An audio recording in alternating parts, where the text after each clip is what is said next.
আসসালামু আলাইকুম। সে কুমিল্লার ছেলে আসিফ আকবরের কথা সবাই তো মনে আছে। সেই কুমিল্লার ছোট ছেলে যে ক্রিকেট খেলতো, সেই ছেলে আজকে কোথায় গেছে জানেন? সে গেছে এখন এআর রহমানের স্টুডিওতে একটি গান করার জন্য বলিউডের। কোন ছবির গান ওরা তো সেটা প্রচার করে না, কিন্তু ছবিটি রিলিজ কিছুটা শুটিং হবে ইংল্যান্ডে, এতটুকু জানি।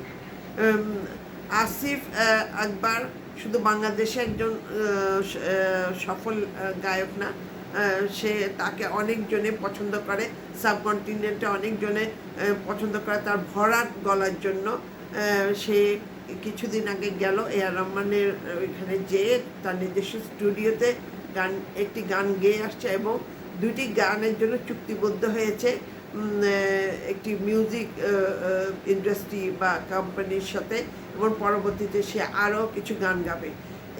রুনা লায়লা এবং জেমসের পরে আমাদের তৃতীয় অর্জন বা সফলতা বলেন আসিফ আকবরের। আমরা তার সফলতা কামনা করি এবং তার সুস্থতা কামনা করি। ধন্যবাদ জানাচ্ছি সবাইকে।